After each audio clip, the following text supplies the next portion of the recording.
Hola y bienvenidos. Arrancamos un día más Negocios de Carne y Hueso aquí en Negocios Televisión, el programa que te acompaña a crear o hacer crecer tu negocio si eres emprendedor, empresario, dueño de negocio o autónomo.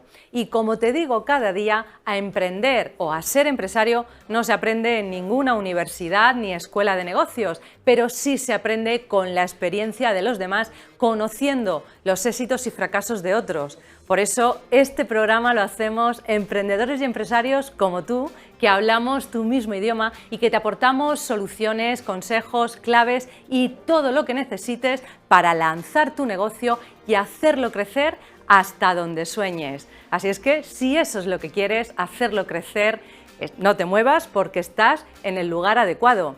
Déjame resumirte los contenidos que vamos a compartir en el programa de hoy.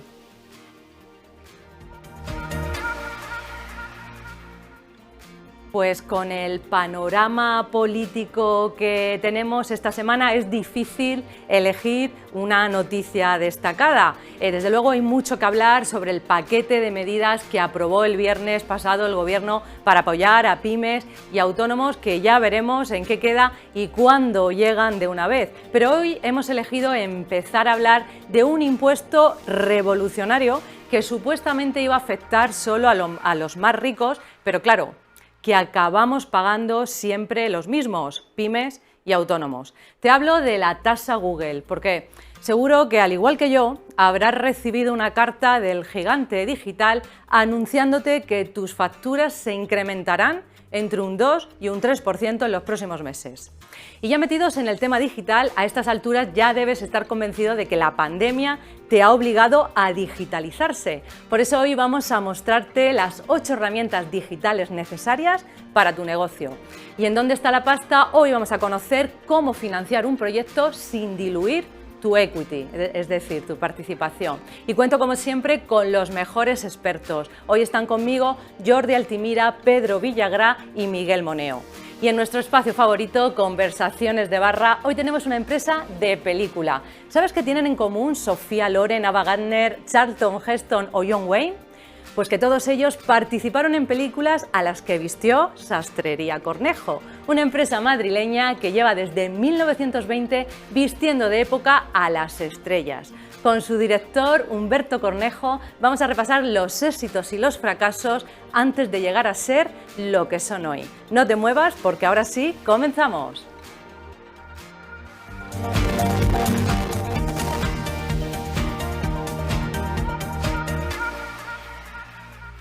Pues como te decía, no sé si tú ya has recibido también, si has recibido una carta. Yo, al igual que otros miles de dueños de negocios y empresarios, sí, me refiero a esa carta de Google comunicándonos que a partir del 1 de mayo nuestra factura se incrementa un 2% debido a la tasa Google. El Gobierno la ha aprobado para recaudar 1.200 millones de euros de las empresas con ingresos superiores a 750 millones. Por eso, al recibir la carta, yo desde luego no facturo 750 millones, la pregunta de todos los empresarios ha sido: ¿pero esta tasa no era para que la pagaran solo los ricos?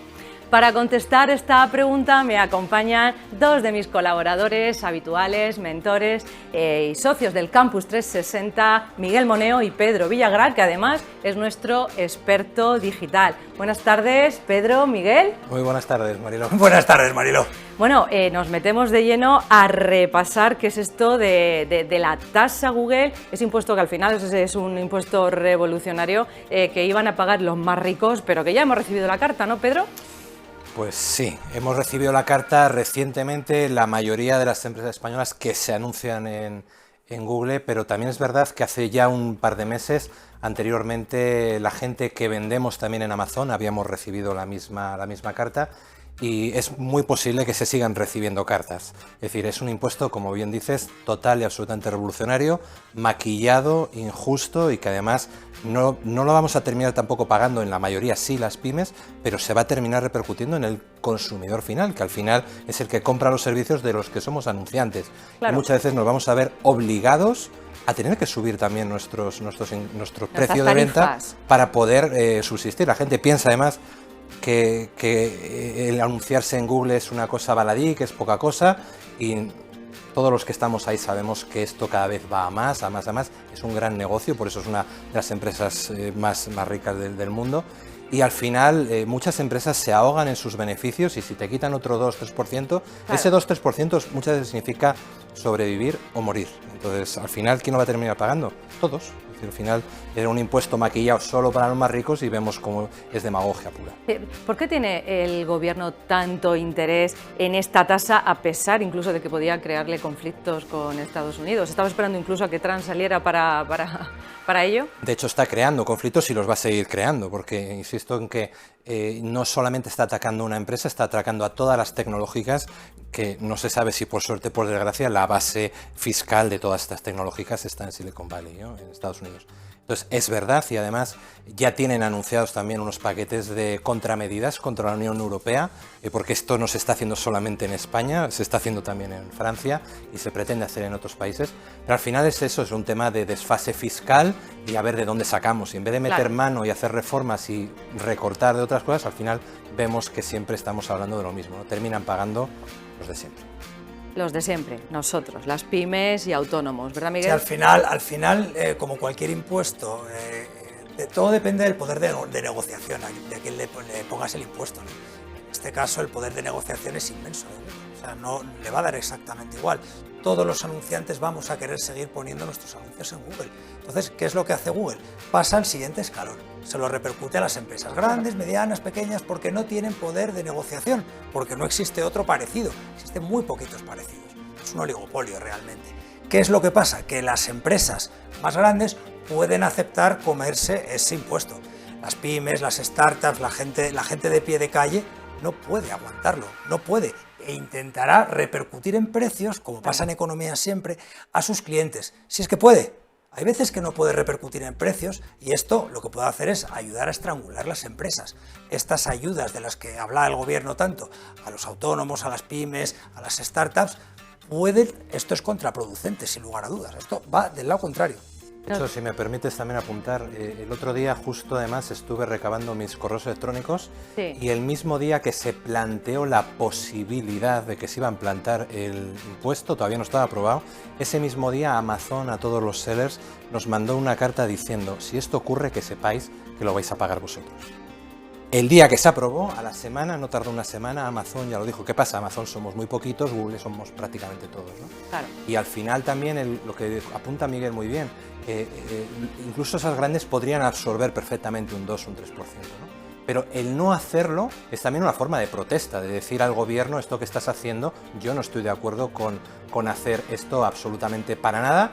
Entonces, ¿de qué forma me puedo oponer a ello? Pues traspasándolo para que también se hable de ello al final, ¿no? Es una cuestión de poder de negociación siempre. Totalmente. Y el poder de negociación, hoy por hoy, es más fuerte el de Google que el de las pymes, el de las startups, el de los autónomos. Es así. Totalmente.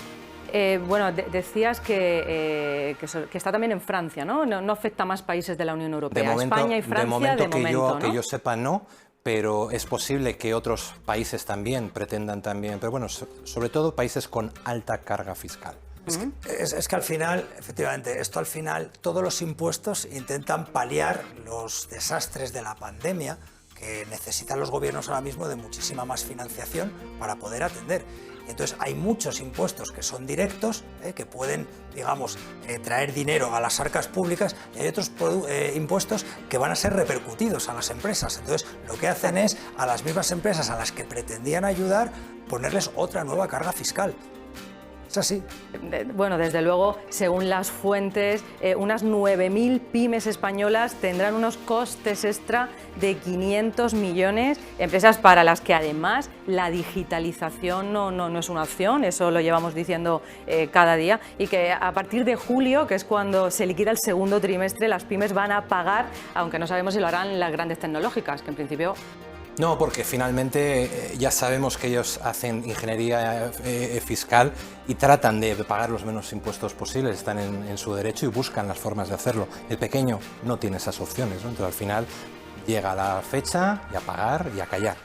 Eso es bueno, lo que toca. Es lo que tenemos, y es cierto que, oye, pues nos queda por lo menos el derecho a la pataleta, al pataleo. Oye, ya está bien, no nos toméis más el pelo. No ha sido un impuesto para los ricos. Al final, pues nos lo han repercutido a nosotros, que acabaremos teniendo que repercutir de alguna manera a nuestros clientes. Sí, pero podemos, bueno, sí podemos, efectivamente, porque desde luego la digitalización y estar en Google no es una opción y es una necesidad. Esperemos que lleguen otras medidas y otros paquetes, y desde aquí también, desde luego, seguiremos dando seguimiento y cuenta de ello. Pero seguimos con digitalización, porque si algo ha dejado claro la pandemia es la necesidad de hacer las cosas de otra forma, eso desde luego, y esa forma pasa por esta digitalización. El plan de digitalización de pymes y autónomos ya está en marcha, con una inversión pública próxima a los 5.000 millones de euros hasta 2023.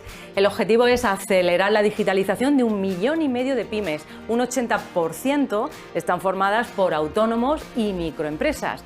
Pero ojo, que nos lo preguntan mucho, hay muchas herramientas digitales y dominarlas todas no es nada sencillo. Por eso hoy hemos seleccionado las 8 que debes conocer sí o sí, y que te van a ayudar a mejorar tu vida y sobre todo a mejorar los números de tu empresa, ya que tenemos esa tasa digital y todas las tasas y las pocas ayudas del mundo. Por lo menos saber qué herramientas son necesarias para que nuestras empresas vayan mucho mejor. Nos metemos con ellas, ¿verdad, Pedro? Al ataque. Bueno, porque desde luego, sin duda, hablábamos de Google. Google AdWords es la herramienta principal, ¿no? O una de las herramientas fundamentales. Sí, y dentro de todas las opciones que nos ofrece Google, bueno, Google es una de las empresas que además más filantropía hace dentro del ecosistema emprendedor. Hay otros que se cogen el dinero y ya no hacen nada más, ¿no? Pero Google es verdad que da muchos servicios gratuitos, que también forma parte de su estrategia de captación. Pero hay una herramienta en concreto que sería la Google Analytics, que es una herramienta que es extraordinariamente buena. Hay muchísimas herramientas de control para saber qué es lo que está pasando en tu negocio digital, en tus páginas web, en tus embudos y demás. Y de todas las herramientas que hay, no por ser gratuita, que es el caso, es mala, es todo lo contrario. Está considerada seguramente la top 2, siempre hay otras, pero son muy caras. E incluso Google tiene una versión, Analytics tiene una versión de pago, pero que está fuera del alcance de la mayoría de las empresas pequeñas y medianas. Claro, porque recordamos también a nuestros espectadores que todas las herramientas que vamos a dar aquí son gratuitas, ¿vale? Porque, bueno, por lo menos en sus versiones iniciales, que son con las que todos podemos empezar.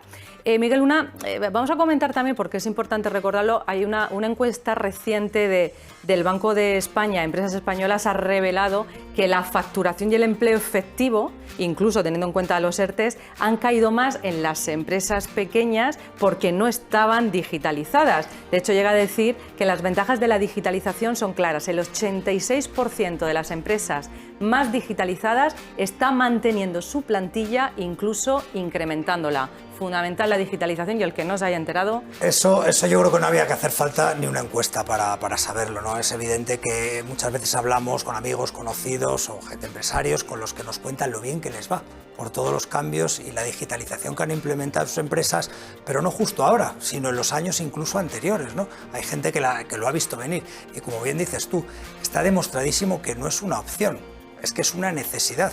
Y posiblemente el año que viene o al siguiente, el que no esté prácticamente digitalizado en un montón de los procesos de su empresa está fuera, no tendrá empresa directamente. ¿Qué obstáculos veis para que sea un éxito real la digitalización en las empresas españolas, Pedro? Sopla. Sí. La realidad también es que somos una sociedad como muy anclada. Mismamente la tasa de penetración de Internet en los hogares españoles es de las más bajas de Europa, ya no voy a decir del mundo porque es demasiado presuntuoso, pero estamos a años luz de lo que pudiera ser mismamente Inglaterra. No tenemos que irnos a Estados Unidos, que es el referente en todo esto. Entonces, ya viene un poco de aquí, es decir, si tú a nivel doméstico no lo utilizas, es muy difícil también ver las bondades y lo bueno que tiene todo esto, ¿no? Pues yo creo que el gran problema es un problema generacional. Es verdad que las nuevas generaciones ya han nacido con Internet y esto pues evidentemente va a hacer que este relevo generacional... España, como siempre, es un país de rebotes, no es un país lineal, y aquí cuando salimos de crisis salimos a lo bestia y cuando entramos también entramos a lo bestia. Y yo pienso que la escalada digital va a pegar un rebote en España, particularmente uno de los países donde más sí se va a notar. Bueno, se tiene que notar porque la brecha es muy grande, ¿no? De hecho, solo un 10% de pymes vende sus productos por Internet. Sí, yo creo que, no sé exactamente de cuándo es ese dato, yo creo que hoy en día ya tiene que ser muchas más, porque el último Reciente. año... Bueno, no, es que estábamos en sí, pañales. sé que estamos en pañales, pero yo creo que hay mucha más gente que, por decirlo de alguna manera, se ha puesto las pilas y se ha puesto en ello, porque además digitalización no es solo vender por Internet, no hay un montón más de procesos, procedimientos internos que puedes hacer, bueno, pues para ahorrar tiempos. Yo siempre lo digo, muchas veces nos fijamos, nos esforzamos en cómo vender un poquito más caro, y realmente dentro de nuestra propia empresa tenemos unos problemas de digitalización que no hemos conseguido arreglar y que de alguna manera esto es lo que nos puede marcar la diferencia entre ganar un 20, un 25, un 30% más de tiempo. Y tiempo significa dinero, empleados, etcétera. Entonces yo creo que estas cosas la gente no se lo ha tomado todavía suficientemente en serio. No consiste solo en vender en Internet, sino hay muchísimas más cosas que puedes hacer en tu empresa. De las ayudas que hay anunciadas, aunque hay todavía mucha confusión y seguiremos hablando sobre ello, parece ser que 5.000 millones pueden ir dirigidas a pymes y para esta partida. Si la dividimos en el total de pymes, pues que son 1.350.000 y medio, 1.350.000, van a tocar a apenas 3.000 euros por ayuda por pyme. ¿Con esto se puede digitalizar? ¿Se puede ayudar? A ver, todo ayuda, pero la realidad es que de esos 5.000 tendremos que ver cuánto de verdad va a llegar al tejido pyme. Porque ya se está hablando, evidentemente, que los que primero tienen esos recursos para acceder a todo tipo de ayudas son otro tipo ya de empresas ya medianas o incluso grandes, ¿no? Entonces habrá que ver esas condiciones y de esos 5.000 que evidentemente llegará a las pymes, pero cuánto y de qué forma. Entonces igual hay gente que coge 50 y gente que necesita y no puede coger. Y ese es el drama realmente. Sobre todo que aguanten a que llegue ese momento. Pero si me permitís que nos ponemos a hablar de otras cosas, sí. Estábamos con las 8 herramientas. Teníamos Google Analytics, tenemos una que es muy interesante, Holded, que ayuda con todos los temas administrativos, que también tiene una versión gratuita, ¿verdad, Pedro? Sí, y a mí me gusta también decir que hay realmente todas las cosas que tú puedes plantear en un negocio cuando estás tratando de digitalizar y de expansionarte. Hay dos cosas que son sí o sí, no hay posibilidad de discusión ni de negociación. Y una es un ERP, que es un sistema de control global de lo que está pasando en tu empresa, de facturación, de gastos, de flujo de caja, de inversiones, etcétera. Y por otro lado el CRM, que abordaremos después. Entonces, dentro de lo que es ERP, bueno, pues hay muchos. Y a mí me gusta destacar uno que es Holded. Es una empresa además española. Acaba de levantar una ronda de inversión, no sé si es su tercera, y son 15 millones lo que ha levantado. Y están en todo el mundo, se están expansionando. La verdad es que el software es muy bueno. Yo trabajo con otro ERP a nivel de mi empresa, que es SAP, que seguramente es el ERP por excelencia y más grande y más costoso. Y debo de decir que conociendo las dos, que una es la mega cara y la otra es incluso gratuita, ¿no?, para las primeras facturas, me tiene bastante enamorado y impresionado. O sea que la recomiendo 100%.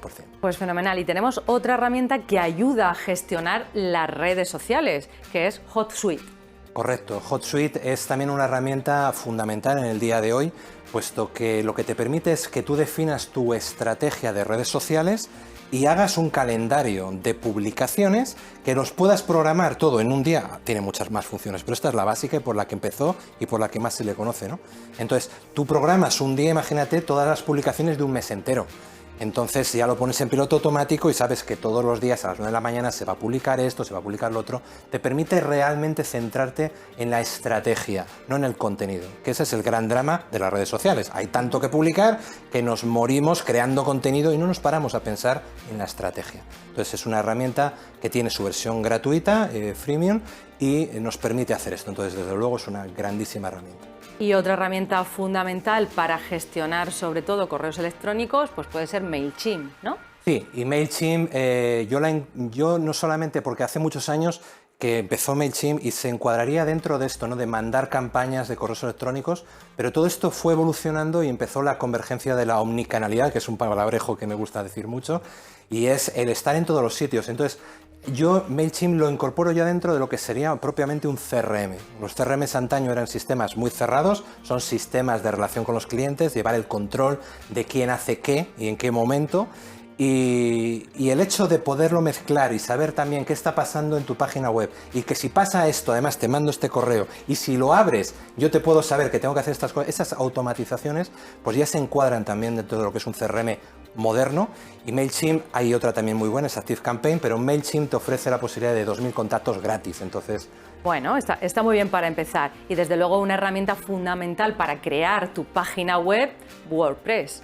Bueno, WordPress es la madre de los blogs. Empezó siendo el blog cuando se empezó a hablar de la web 2.0, pero es una herramienta que sigue siendo gratuita, es open source, es código libre, código abierto, y es utilizada por millones de desarrolladores en el mundo. Ha ido evolucionando tanto que ahora a través de pequeños módulos, lo que se llaman plugins o add-ons, te permite dotarle de funcionalidad, de tal forma que lo que era un motor de un blog se puede convertir perfectamente en un motor de e-commerce, ¿no? En una plataforma de comercio electrónico totalmente potente. Bueno, podríamos hablar mucho sin duda, pero vamos a hablar de Dropbox, que también es fundamental que la dominen nuestros espectadores. Bueno, y aquí es el drama de he perdido mi disco duro, me han robado el ordenador, esto ya para empezar, ¿no? Pero luego a la hora de externalizar tu disco duro, tenerlo en la nube. Hoy tienes sistemas que estás trabajando como las conectividades son tan buenas que realmente tú estás trabajando en la nube y estás trabajando como que no estuvieras en la nube y sabes que es a prueba de balas, es decir, te roban el ordenador, le pasa cualquier cosa, cambias de dispositivo y sigues. Coges tu teléfono móvil, lo que estabas haciendo en el ordenador lo tienes. Y eso a nivel particular, pero a nivel de empresa y a nivel de equipo, pues ya nos permite empezar a compartir de una forma muy interesante de que cada una pueda empezar a aportar comentarios, sugerencias, añadir... En fin, compartir todo eso. archivos muy pesados, correcto. Sobre todo, que es muy útil. Luego una herramienta también fundamental para hacer diseños gráficos, que le encanta a mi Diana, y editar fotos y todo, es Canva.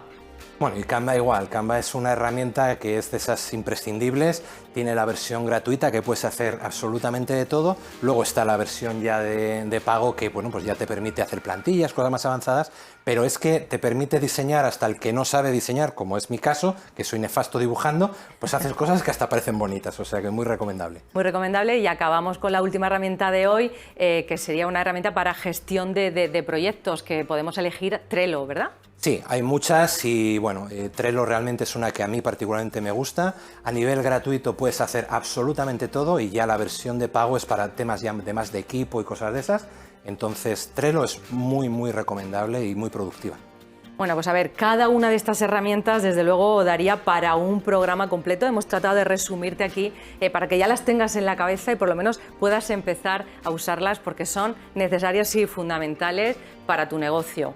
Pero nos vamos, muchas gracias Pedro por toda tu experiencia digital. Miguel, quédate con nosotros porque nos vamos a ir a buscar la pasta. Como cada día nos vamos a hablar de financiaciones. Es que vamos ya a buscar esa pasta, a buscar las mejores alternativas de financiación, porque ya sabes mi lema, siempre hay dinero para un buen proyecto y un buen emprendedor. Lo que ocurre es que muchas veces no se sabe a qué puerta llamar para conseguirlo. Y una de las dudas que más nos preguntan y que más preocupan a emprendedores y startups es cómo se pueden financiar sin perder parte del equity de la compañía. Y para abordar este tema hoy cuento pues con dos inversores experimentados y expertos en financiación de startups, que son Jordi Altimira, fundador de Advisor, y Miguel Moneo, que sigue con nosotros, nuestro CEO del Campus 360. Jordi, bienvenido, buenas tardes. ¿Qué tal? Buenas tardes. Vale, ya se han solucionado los problemas de conexión. Nada, estábamos empezando a hablar de la financiación sin tener que diluir nuestro capital, nuestro equity. Sí. Bueno, tú además eres un experto porque en Advisor habéis levantado 32 millones para financiar startups en 2020, un 30% más. O sea que enhorabuena por eso es una gran noticia. ¿Cómo se presenta el 2021, Jordi? Bien, yo pienso que todo lo que como comentabais hace un momento, ¿no? las startups que están muy metidas en el sector digital, pues toda la situación actual en general ha tenido un impacto donde han reaccionado muy bien y realmente pues siguen con un buen crecimiento. Siguen con un buen crecimiento todo lo que son los sectores de educación, salud y tecnología, fintech, todo lo que son marketplace. Eso han sido, pues, en este caso, verticales que han ido bien. Algunos se han visto afectados, pero en global ha sido, pienso que un sector que ha salido reforzado con todo lo que ha pasado, ¿no? Hablábamos, Jordi, que es fundamental, desde luego, utilizar esos instrumentos de financiación no dilusivos, ¿no? Pero para eso es vital entender el momento en el que está tu empresa, porque no siempre es la mejor opción, ¿no? Hay que empezar por ahí.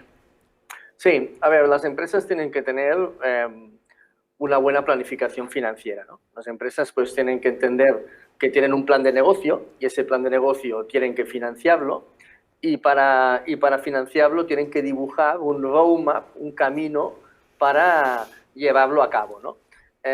Hay que construir este pasivo y para construir este pasivo hay que poner inteligencia, ¿no? Tú necesitas unos recursos financieros y esos recursos financieros tienen que ser una combinación de capital privado y una combinación de apalancamiento, ¿no? Tienes que buscar esa combinación que te lleve al óptimo, ¿no? Al óptimo de financiación.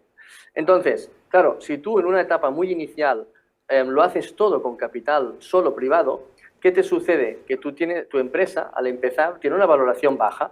Claro. Entonces, lo que te pasa es que tú estás cediendo muchas participaciones, ¿no? Es decir, el inversor te da un dinero y tú le das un trozo de tu compañía. Si tú lo haces todo con capital privado y no apalancas con financiación de deuda, pues lo que te sucede es que realmente te puedes encontrar que cedas tanta participación de tu empresa que al crecer, pues prácticamente pues, te hayas diluido tanto que ya no seas ni el propietario de la empresa, ¿no? Entonces hay que buscar esa combinación sin poner a la empresa en riesgo financiero por la deuda, pero tampoco hacerlo todo con capital privado que te diluya. Claro, en el equilibrio está el arte, ¿no? Sí, sin duda, Jordi. Pero lo que normalmente nos encontramos entre nuestras startups y emprendedores es que hay mucha confusión. No saben pues en qué momento ceder capital o entrar a buscar esa financiación privada y, sobre todo, cómo valorar su empresa, ¿no? Y luego que nos encontramos pues esos problemas posteriores, ¿verdad? Entonces, hablabas, y lo decía también Miguel, hay que empezar siempre por tener un roadmap de financiación a corto, medio y largo plazo. Esa es la primera recomendación que les damos. Y desde ahí, pues bueno, es distinto financiar circulante que financiar crecimiento, ¿verdad? ¿Qué opciones hay para cada una de ellas? Totalmente, ¿no? Esto yo creo que aquí es el pan con el pan y el jamón con el jamón, ¿no? Y cada parte tiene su historia, ¿no? Es decir, tú necesitas un capital privado para ganar solvencia en la compañía, ¿no? Porque para pedir a alguien que te preste, tú tienes que poner y mostrar este compromiso o captar inversión de inversores profesionales, ¿no? Entonces, tú pones un capital privado para financiar el largo plazo. Hay herramientas también de financiación pública, estatales y autonómicas, que te dan deuda a largo plazo también, con carencia y sin aval, ¿no? Con lo cual, pues ese apalancamiento también es a largo plazo. Si tú eres un proyecto donde tienes una alta componente de I+D+I, de innovación, tienes líneas de préstamos a largo plazo también que financian proyectos de innovación. Y si tú tienes circulante en tu balance, ese circulante tú no lo tienes que financiar con una ampliación de capital privada, lo tienes que financiar con recursos bancarios, ¿no? Con lo cual, tú tienes que buscar la solución de financiar tus activos con el pasivo correspondiente, ¿no? El crecimiento de los activos a largo plazo, sin duda, con financiación privada y con un apalancamiento público a largo plazo que no tenga aval, sobre todo es importante no avalar, que eso lo decimos mucho aquí, avalar es lo último, la última de las opciones, y cuando vas al banco, que es uno de los grandes errores que cometen, es ir al banco a buscar esa primera financiación y les piden que tienen que avalar y avalan, ya empezamos mal. El banco, que es una entidad financiera que tiene que pues, defender el interés de sus accionistas, ¿no? El banco, que es una entidad privada, ¿qué hace? Pues en etapas de mucho riesgo, Si te financia a largo plazo, pues te pide, como que esa compañía tiene mucho riesgo, te pide una contrapartida, una garantía personal. Y eso, pues bueno, claro, si la empresa no va bien, que desafortunadamente pues esto sucede a veces, ¿no? Y a los que somos emprendedores y llevamos tiempo, pues alguna vez nos ha pasado, oye, pues a la que te sale mal, estás avalando con tu patrimonio. En cambio, el banco pues puede tener líneas de circulante a corto plazo que no te pida esa condición de aval y que sí que te sirva para financiar ese día a día de la empresa. Eso puede pasar, ¿no? Sí, sin duda, Miguel, la gran dificultad que tienen también los emprendedores en esas fases iniciales es distinguir cuando necesitan ese circulante y cuando necesitan el crecimiento o la inversión incluso. Normalmente nuestra experiencia en campus es que la gran mayoría de los emprendedores no saben distinguir y se equivocan. Todos sabemos que el banco suele ser la manera más barata de financiarse, pero estamos hablando, como bien ha dicho Jordi, de financiaciones de tipo circulante, porque son las que te dan. Si utilizas financiaciones públicas a plazos largos con carencias, ¿vale? Y eso tienes que ver que no te estrangule financieramente la compañía, esa es la mejor opción. Y tienes que tener esa combinación, como decíamos antes, y también lo ha dicho Jordi, ¿no? Lo mismo que yo, que de alguna manera tienes que tener esa hoja de ruta, esa combinación de todas juntas para saber qué tienes que financiar en cada caso. Y eso es lo que normalmente nuestros emprendedores y las pymes les cuesta entender, no saben hacer. No saben y les tenemos que ayudar. Pero para bueno. eso estamos, para eso están empresas como Advisor, aliada también de Campus 360 y bueno, otras empresas que al final somos los que vamos apoyando, oye, ¿cómo hacemos ese smart rope para que tu empresa tenga éxito y dure en el tiempo? ¿Qué tiene que hacer, Jordi, un emprendedor que quiera tener una financiación adecuada? ¿Qué pasos tiene que dar? Vamos a ir ya al grano de eso. Bien, no, yo pienso que aquí es importante ir construyendo fase por fase, ¿no? Es decir, sobre todo los proyectos más tecnológicos o digitales tienen una gran ventaja versus montar una fábrica, ¿no? Pues si tú montas una fábrica, tú necesitas una gran cantidad de activo fijo para financiar ese proyecto. En cambio, un proyecto digital, pues con 100.000, 150.000 euros en caja, tú puedes construir un producto mínimo viable que te permita ya salir a mercado, ¿no? Con lo cual, esa primera fase pues hay que construirla con un entorno tuyo, Family, Friends and Fools, que te permitan en este sentido financiar ese proyecto. Tendrás una valoración baja, pero tampoco necesitarás tanto recurso, ¿no? Entre 100 y 150. Allá puedes ya apalancar con una financiación pública que te permita pues, adquirir del orden de 60, 70K, del orden de una cantidad parecida en este sentido, ¿no? Luego, cuando ya sales al mercado y demuestras diferentes métricas, ya te puedes ir a una ronda de capitalización mayor, ¿no? Con lo cual, lo que es clave es financiar fase por fase el dinero que necesitas, porque si pides mucho dinero al principio, en primer lugar, te va a ser muy difícil lograrlo, y si lo lograras, la dilución sería muy elevada, porque tu valoración es baja. Claro. Entonces, ves por hitos, ves subiendo por hitos, vas capitalizando la empresa a medida que vas aumentando en este roadmap de financiación, y así en cada etapa la valoración de tu empresa es mayor y tu dilución es menor. Pues fenomenal, Jordi. Muchísimas gracias por estos consejos que nos habéis dado, Miguel y tú. Nos quedamos sin tiempo, nos tenemos que ir a publicidad. Es lo más importante que recordamos. Pide ayuda, porque no es fácil hacer ese mapa de financiación, como hemos contado. Pide ayuda, no lo hagas solo y seguro que ahí el éxito está garantizado. Nos vamos un momento a publicidad, no te muevas, que ya volvemos.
y llegamos ya a ese momento donde nos encanta relajarnos en nuestras conversaciones de barra, conociendo historias que nos inspiran. Porque si estás empezando, déjame recordarte algo. Las empresas grandes fueron negocios pequeños que hicieron las cosas bien. Y sobre todo, que aprendieron de los errores del camino. Y eso es lo que nos gusta conocer aquí, en nuestra barra. Hoy te he traído a una empresa de cine que acaba de cumplir 100 años y tiene un pasado glorioso y un futuro muy seguro. Seguro que te has fijado alguna vez en los créditos de las películas españolas o internacionales cuando ponen Vestuario Sastrería Cornejo. Pues eso es lo que tienen en común, que te decía al principio, Sofía Loren, Ava Gardner, Charlton Heston o John Wayne, el vestuario. La Sastrería Cornejo se fundó en 1920 y es la fábrica de ropa de escena más importante de España y de las principales de Europa. Ha vestido a Gwyneth Paltrow y Ben Affleck en Shakespeare in Love o a Russell Crowe en Gladiator. Ha ganado 58 premios nacionales, entre ellos 13 Oscars, 25 Goyas, 13 César y 7 BAFTAs. Nos acompaña hoy la tercera generación de esta empresa de cine encarnada en Humberto Cornejo, un ingeniero que terminó llevando el negocio familiar. Muy buenas tardes y gracias por acompañarnos, Humberto. Buenas tardes, muchas gracias por invitarme. Bueno, pues un ingeniero que se hace empresario. Cuéntanos, Humberto, ¿qué te lleva en 1976 a ponerte al frente de la empresa familiar y llevar esto hacia adelante? Bueno, pues fue una casualidad. Sí. Porque fue una circunstancia familiar, es decir, mi hija que tenía 1 año, en ese momento la descubrimos una luxación congénita de cadera, yo tuve que dejar, que estaba trabajando en Oviedo, en la autopista León-Oviedo, me vine a Madrid para su tratamiento y bueno, pues me cambió la vida.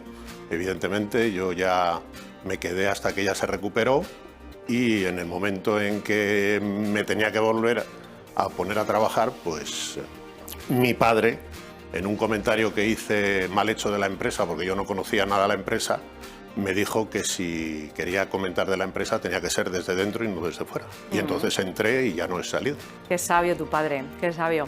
Has dicho que empezaste por una casualidad. Yo creo que las casualidades no existen. Al final los caminos sí.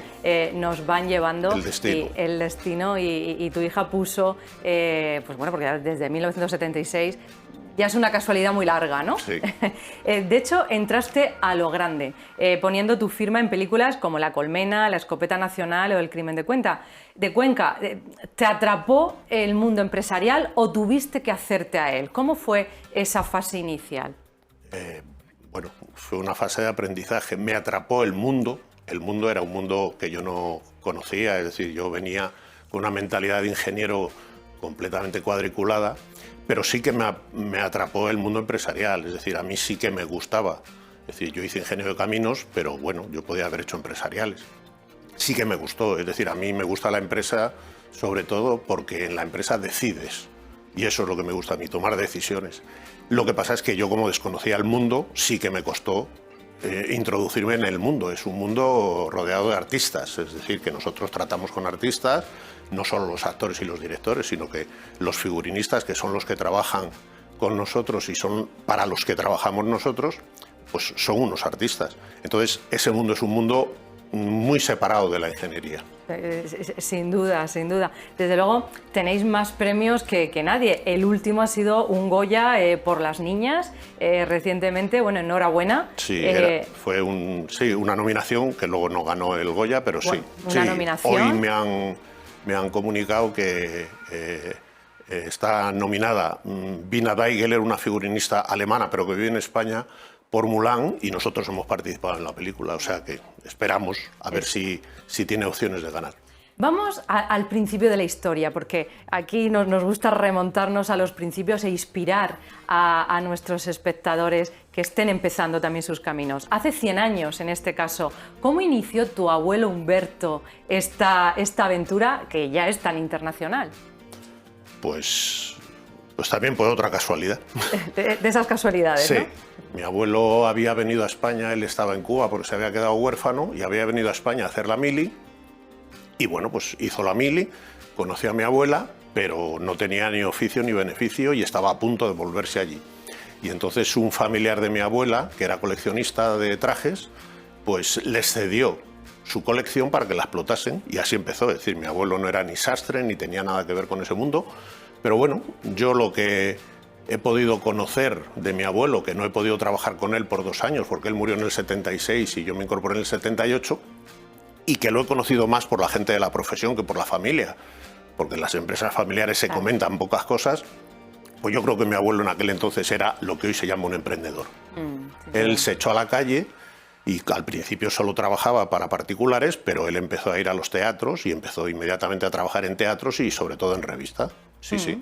Porque así es como empezó todo. La sastrería se hace un nombre en el teatro, en la zarzuela, en el cine, pero parece que fue con la llegada de Samuel Bronston en los 50 cuando Hollywood llega a España y Cornejo sube como la espuma, ¿no? Sí, sí, eso fue un antes y un después, yo creo, para la sastrería, porque efectivamente justo a finales de los 50 vino a España un rodaje ya norteamericano, Orgullo y Pasión, y nosotros tuvimos la suerte de participar en ese rodaje, pero en la década de los 60 viene Bronston a España y bueno, pues hace sus grandes 5 películas aquí, Rey de Reyes, El Cid, La caída del Imperio Romano, 55 días en Pekín y El fabuloso mundo del circo, y bueno, pues nosotros tenemos la suerte de poder trabajar con ellos, que él venía con los mejores directores, con los mejores actores y con los mejores figurinistas. Y nosotros, pues en el cine es que la ropa, eso lo explico, nunca se vende, sino que se hace en alquiler y vuelve a nuestros almacenes, porque nosotros realmente de lo que vivimos es de alquilar ropa. Entonces esa ropa que hicimos, que era muy buena y sigue siendo muy buena, sigue estando en perfecto uso. Claro, porque en ese momento vestisteis a 30.000 personas en el CID. Sí, wow. Sí. Eran grandes superproducciones. Además se confeccionaba prácticamente todo el vestuario, porque en aquellos tiempos todavía no se habían hecho esas grandes producciones en España y no había vestuarios, sí, sí. Eso es lo que te iba a preguntar ahora, ¿no? ¿Cómo es el modelo de negocio? Vosotros alquiláis esa ropa, pero la fabricáis. Claro. ¿En qué consiste eso y cómo ha evolucionado en estos 100 años el modelo de negocio? Bueno, pero el modelo sigue siendo prácticamente el mismo. ¿Sí? Es decir, yo creo que en el cine, que es distinto que en el teatro, porque en el teatro sí que es verdad que ha habido épocas que se compraban los vestuarios, las giras largas permitían comprar.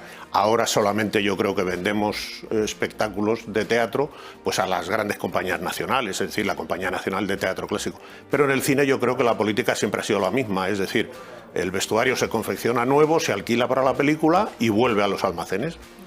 Y nosotros realmente vivimos de alquilar ropa, es decir, nosotros tenemos talleres donde confeccionamos esa ropa, pero bueno, los talleres son antieconómicos, es decir, claro, eso es un lujo que, bueno, yo lo he heredado, es decir, a mí la trayectoria que me han señalado mi abuelo y mi padre ha sido que mientras podamos aguantar con el alquiler de la ropa, el que nosotros podamos controlar la producción, es decir, que yo siempre digo y presumo que todo lo fabricamos en España,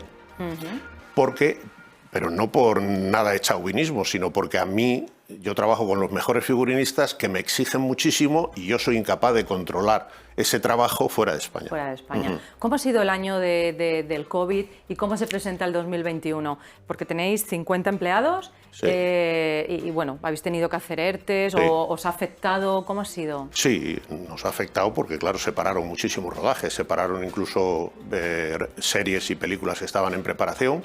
Sí, nosotros hemos hecho un ERTE prácticamente de 3 meses y bueno, pues el año que estamos cerrándolo pues ha sido difícil, es decir, la facturación pues ha bajado un 40%, pero bueno, yo creo que las perspectivas son buenas, es decir, aquí sí que efectivamente se han empezado ya rodajes, pero nosotros que vivimos mucho del cine internacional, pues a pesar de cómo están, por ejemplo, en Francia, que nosotros, el cine francés es un cliente nuestro fabuloso, pues se han lanzado a rodar con muchísimos protocolos y bueno, pues las perspectivas no son malas, Es decir, es duro el trabajo porque evidentemente no solamente los protocolos están en el cine, a nosotros nos han afectado, tenemos que practicar esos protocolos para las pruebas de los actores, en fin, es complicado.